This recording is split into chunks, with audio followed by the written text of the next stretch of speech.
Hi, everyone, and welcome to another episode of Govs on the Go Alumni Edition, a podcast featuring alumni from the College of Arts and Letters here at Austin Peay State University. My name is Dr. Buzz Hoon. I'm the Dean of the college. I'm also the host of today's podcast. Today, I'm talking with Lauren Lynch-Eidson, who graduated from Austin Peay in 2015. Welcome to the show, Lauren. Thank you so much, Buzz. It's great to be here. Well, I really appreciate it. And you could have been on representing not just one, but two departments because you are a double major, right? That's correct. Yes, I was a theater major as well as languages and literature. So I just loved them both. I couldn't decide when I was in college. You are a arts and letters star as far as I'm concerned. So, Thank you. Well, let's give everybody a life update. Where are you and what's going on? So currently I'm living in Denver, Colorado. I am the marketing and communications manager at Phamaly Theatre Company, and that's family with a PH. And we are the longest running disability affirmative theater in the country, which is pretty cool. And that just means all of our actors have a disability of some sort, which is lovely. I am also an adjunct professor at the University of Denver here, teaching in the Arts and Culture Management program, the master's program. And I'm currently teaching their strategic marketing planning course, which is very fun. And then in my spare time, I also sing with the Denver Women's Chorus. So Wow. I like to do a little performing on the side. And I was recently married, which is why I have a hyphenated name now. That's awesome. Well, we're gonna get into your current job soon, but we're gonna go work our way backwards. Let's start because you grew up for the most part in Clarksville, and I want to talk a little bit about, what was it like growing up for you? What are your memories from Clarksville? I loved Clarksville. I moved to Clarksville when I was 3 years old. I was born in Florida. My dad was in the Navy and then he got out of the Navy. So we ended up in Clarksville because my grandparents lived there. It was just a really lovely place to grow up, especially now that I have lived elsewhere in the country for such a while. I moved out of Clarksville after college. There's just something about home that is really great. The rolling hills of Clarksville, everything like that. But I definitely remember growing up and always being really fascinated by the arts from a young age, as well as my mom. I grew up going to her classroom a lot, so I've always loved and thought about being a teacher. And especially my mom was also a special education teacher, so it kind of sparked my interest in working with individuals who have disabilities as well. When I was in third grade, I had this really awesome teacher who I told that I wanted to be an actress because, of course, when you're little, you don't think, I'm going to be an arts administrator when I grow up. You don't know what that means. So, of course, yeah, of course. So my interest started with acting, and I remember telling my teacher that I was going to be an actress, and she asked me for my autograph so that when I got famous one day, she would have it. And that was it just meant so much to me, and that really continued to inspire me throughout growing up. And then going to Rossview High School is where I went to high school, and I was a big part of the theater program there. And yeah, then I went to Austin Peay, of course. And you mentioned your mom was a teacher, Yeah. and not only that, but you also said that your grandpa, I think, in some ways, also may have indirectly impacted you. I think that the people that we are around, whether we like it or not, touch our lives in a way that have many ways positive influences on us. And I think that you mentioned your mom and your grandpa, and looking back, it's pretty remarkable that you ended up working for something in a very similar manner. Yes, definitely. And my grandpa lives in Massachusetts. Just that's why I guess I didn't mention him with Clarksville. But I still kept regular correspondence with him. I actually lived with him in grad school when I was interning for a theater company in Massachusetts. But he also worked with adults who had disabilities. And so I've just been kind of adjacent to that my whole life. And really just always enjoyed working with people of those populations and felt really fulfilled by it. And I didn't realize that my life would go in that direction. I just thought that was a part of something that was part of my family and something that was a part of being a nice human and wanting to help others. But it was more than that. So in high school, did you do plays, and were you somebody that was on stage? Oh, definitely. Yes. I think I was in every play in high school. I played soccer for a little while growing up, and I had to give up soccer, which was a big deal for me to like fully invest in theater. But I don't know, everything seems like such a big deal when you're a teenager and you're like, Sure. I'm giving up soccer forever and I'm gonna pursue theater. But anyways, I say that just to say I was very invested in it, even as a ninth grader. But yeah, some of my highlights, I did Sound of Music. I was one of the kids, which was very fun. I was in The Importance of Being Earnest. Those are two of my favorites, but definitely Definitely very get to involved. experience what it was like to be on stage. Oh, absolutely. And that really helped me. I was kind of shy as a younger person. And so it helped to audition for something and then be forced to make friends with people because I had a role. And then people were forced to listen to me when I was speaking. But all the things I was speaking were also rehearsed. So I wouldn't say something silly because I practiced them. So theater really helped me break out of my shell and meet really lovely people, which is another reason why I continue to pursue it. Just all the people that are involved in the theater world are just the best, in my opinion. Yeah. I like the perspective of people have to listen to what I'm saying because that's great. Yes. So after high school, now you make your way to Austin P, but you admitted to me it wasn't you're going to be your first choice. You're actually planning to go somewhere else. Yes. Oh, you're revealing my secrets, Buzz. Oh no. No, but it's not because Austin P isn't a great school. Of course, I always knew that growing up in Clarksville, but when you're a teen and you're listening to your angsty music, you're like, gotta get out of my hometown and spread my wings and stuff. So that was the main reason why I didn't want to go to Austin P to begin with. But then I was looking at different schools and it was just getting to be really expensive to go somewhere else. So I decided to go to Austin P to knock out my core classes, and then I would transfer somewhere that I really wanted to go. I was looking into going to a school in Nashville or Boston because I have family in Massachusetts, like I mentioned. But then I went to Austin P and I met friends and I joined a sorority and I was a part of student government. I just did all these things that I really solidified my roots at Austin P, and I just didn't want to leave because I loved it. And I think that students have to understand that that is part of the journey. I mean, I have two of my own children that were much like you, that were interested in not being around dad all the time. So that I know that feeling. So when you, as you said, you seem to have almost all your outside time occupied in all types of activity. You got your, which is great. I mean, you found ways to be involved in so was that right off the bat when you were a freshman?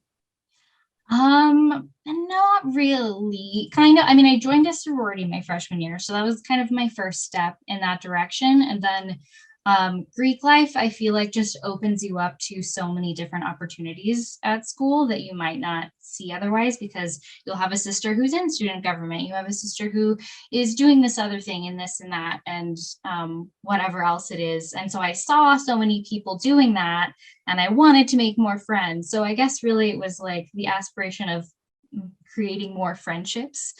So I kept getting more involved so that I could meet more people, especially since it was my hometown. I didn't want to only hang out with people I went to high school with, which Right. can happen at Austin P if you're from Clarksville and you have friends from your high school that go there. I wanted to branch out a little more and do that. And it was really fun. I love being involved. I miss college sometimes.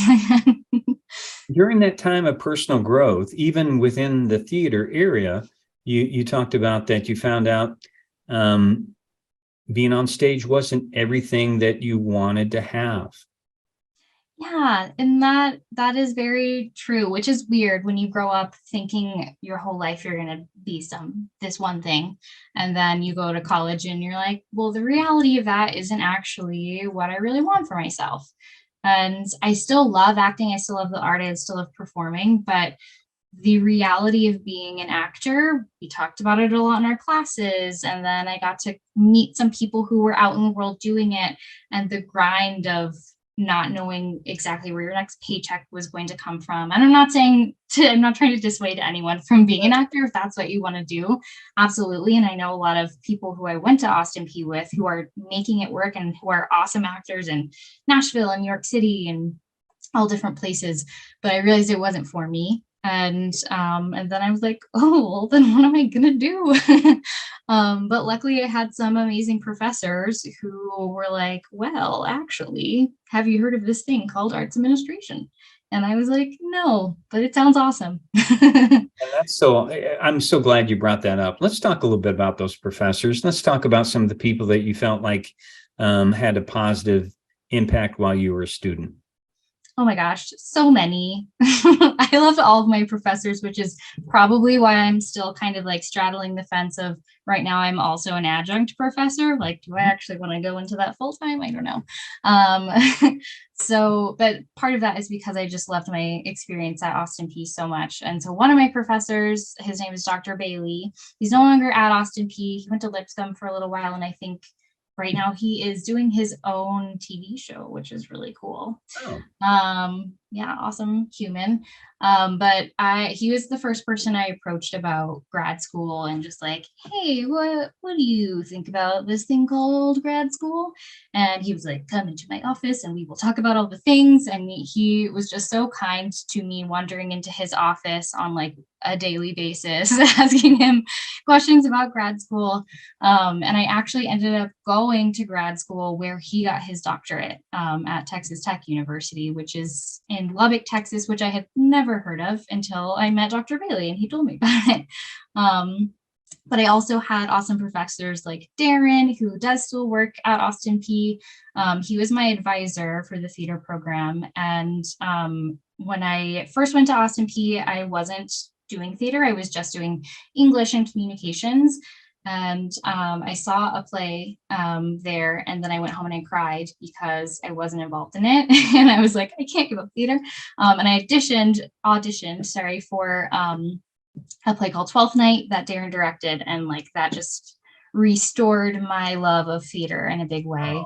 And then I also loved in the languages and lit program, I would bug Dr. Wadia a lot. He still works there. He's the Shakespeare professor. So of course, where English and theater meet perfectly in the center is Shakespeare. So talked to him a lot about maybe becoming a Shakespeare scholar. And then I was like, maybe that's not for me, but I really enjoy Shakespeare a lot. So, and then ended up working at a Shakespeare theater for a little while.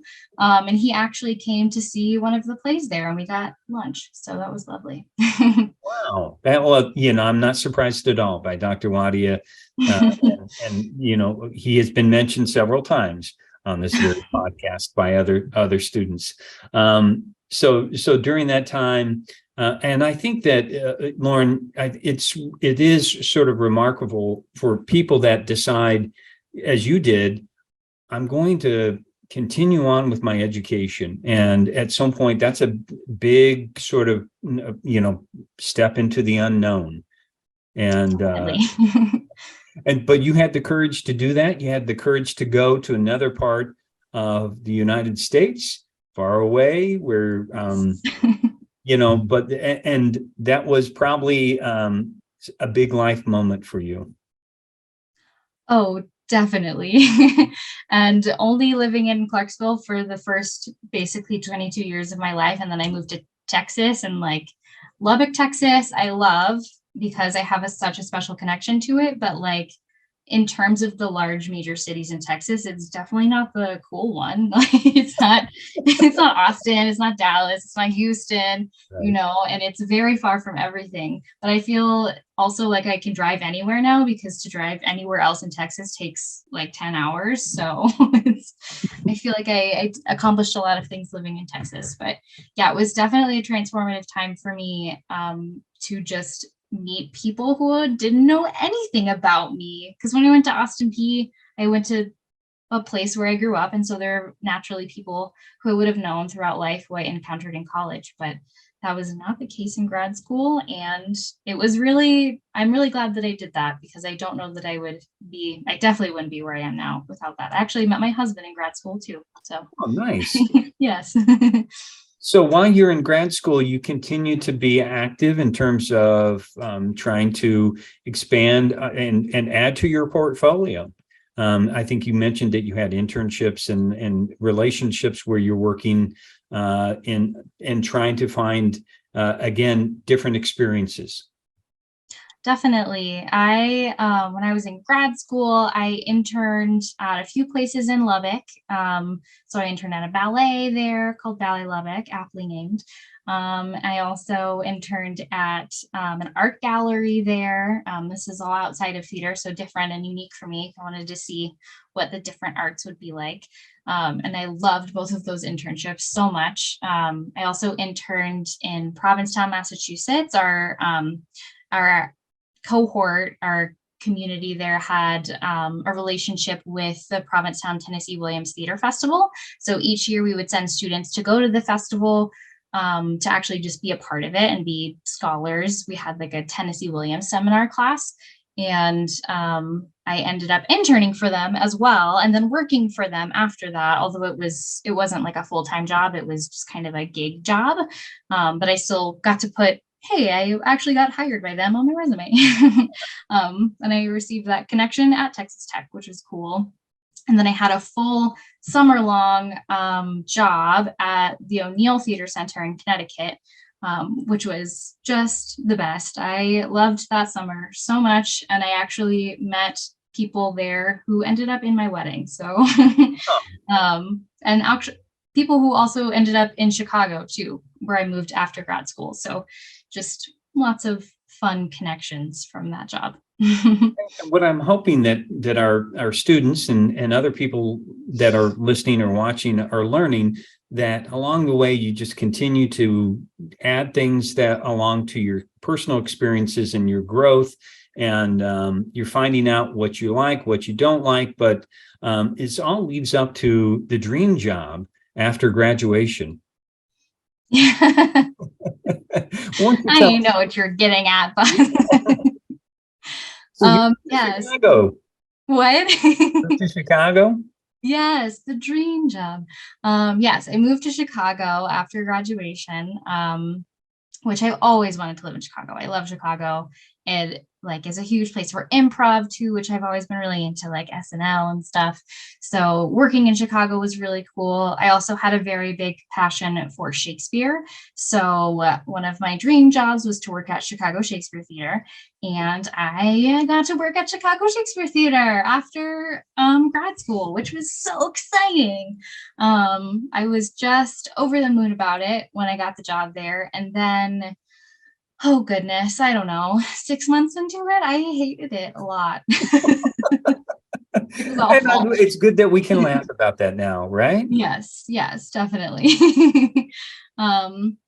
It was just not a great experience. And it's a really big theater. So all the theaters I had worked at before then in arts organizations, their budgets in perspective were probably like 500,000 to like 3 million is their yearly operating budget, and Chicago Shakespeare Theater was 18 million, so it was very large, a staff of 100 people. So it had a very different atmosphere that I just didn't expect to dislike as much as I did. And even just to put it into perspective, the department that I was in was like a 13-person department, and I want to say 10 people left in the year that I was there. So other people were also feeling it. Not that I'm here to bash this organization. Right. I'm definitely not. I think they've done a lot of working on things since I left there. I still have friends who work in other departments and love it so much. But when a job is not for you, it's just not for you. And that job was not for me. And it was important to realize that. Right. And I hope that our viewers and listeners understand that, you will find as you move along within your career, and you still have a long career yet to go here, Lauren, that you're gonna have things that other jobs that you may love and you want to stay in for a long, long period of time. But that's the joy of this. This is your life, and you get to choose.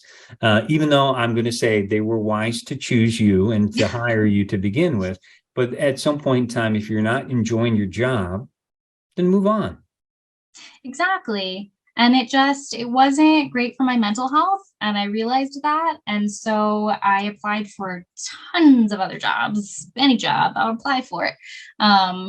Just because I needed to move on to something else, especially it's also weird to realize that your dream job is not your dream job. Like that can crush you a little bit, which was not fun.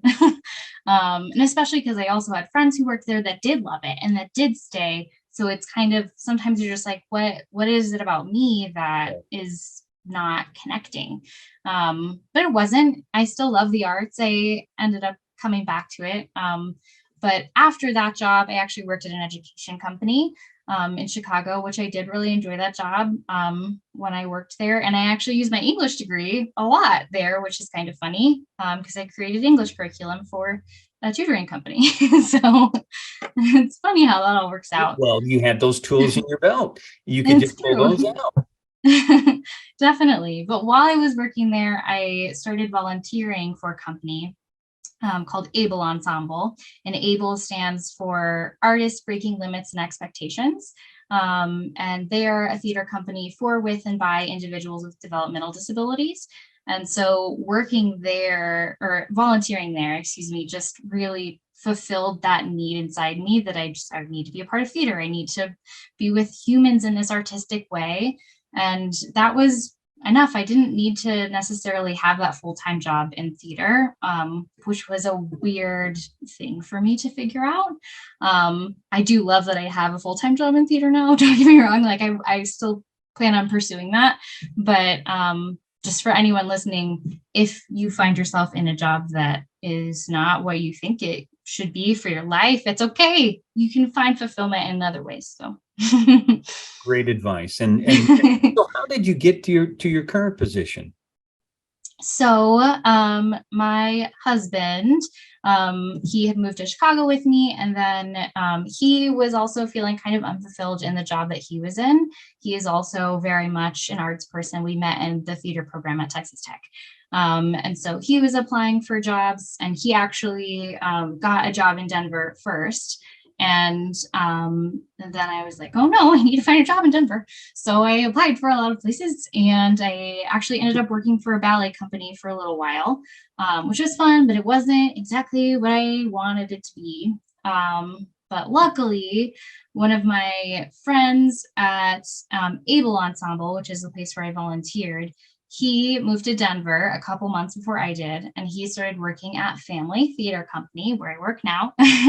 And he is the artistic director there.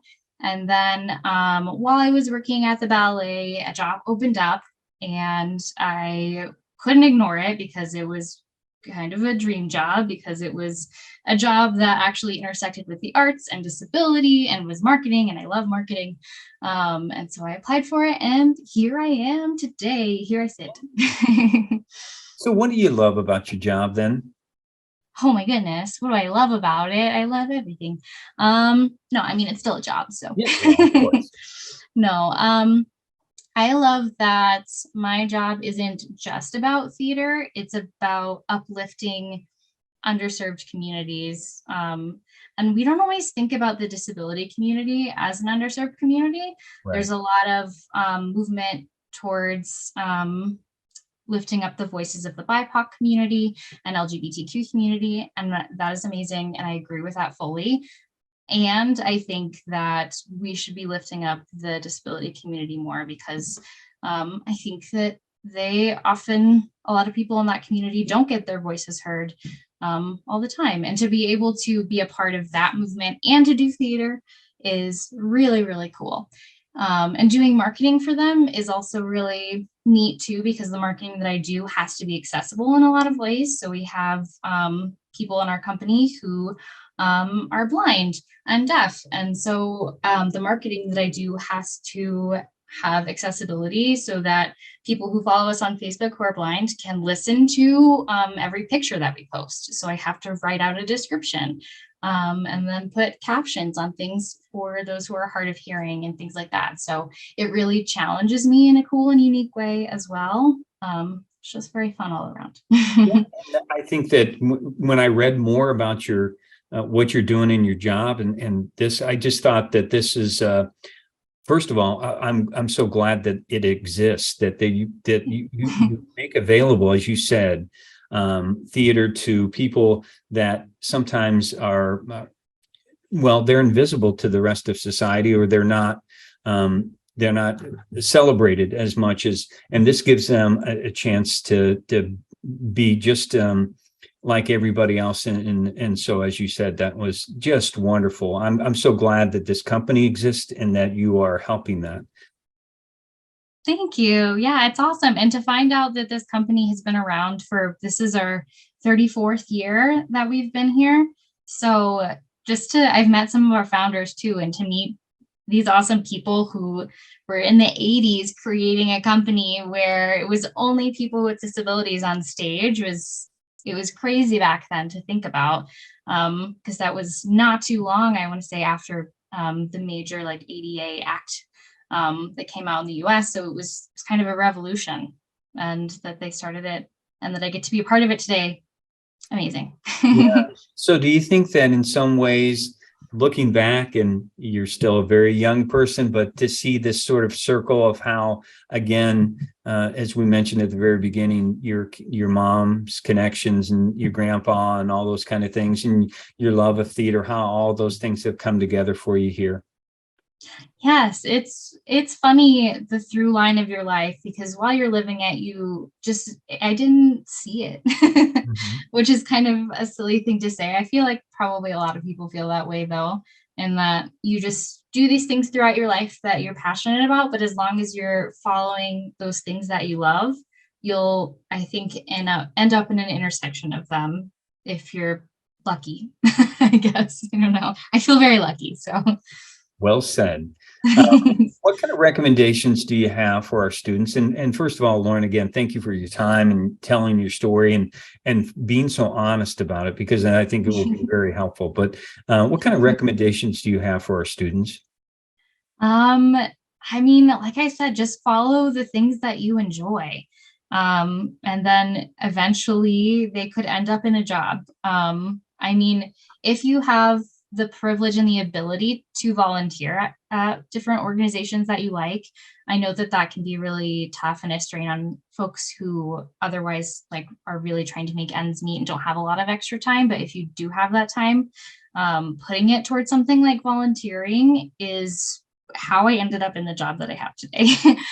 Because I volunteered and I met someone, and then I actually volunteered for my current job when I was still working at the ballet. I volunteered for Phamaly as a backstage, just another hand backstage to help out, just so I could meet them even in a bigger, better way. But yes, follow those passions. And also, if you end up, like I said, in a job, like when I was working for a test prep company in Chicago, I was like, what am I doing? This isn't what I imagined for myself, but you might find that you actually enjoy it and actually enjoy and find this other part of you that is still cool and still awesome. So don't beat yourself down for finding yourself in a place that is unexpected, because sometimes the unexpected places will lead you to a really lovely place. Well said. And Lauren, do you remember your third grade teacher's name? Oh, yes. Her name was Mrs. Atkinson. Atkinson.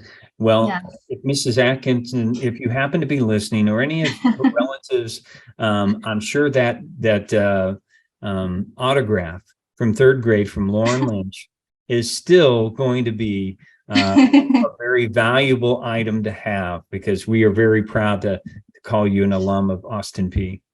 Well, thank you so much. I am very proud to be an alum of Austin P. In any interview I've ever had for a job, I always tell people that I went to Austin P and that at all sporting events, we say, let's go P, and it always gets a laugh. So thank you so much for that. That's a good message. Okay. And thanks again for being on the podcast. Of course. Thanks so much for having me, Buzz. It's been great talking to you. Thanks to all our viewers and listeners out there for checking out the podcast. And we hope that you will continue to watch and support as we profile some of our outstanding alumni in the College of Arts and Letters here at Austin Peay State University. So until next time, stay safe, take care, and God bless.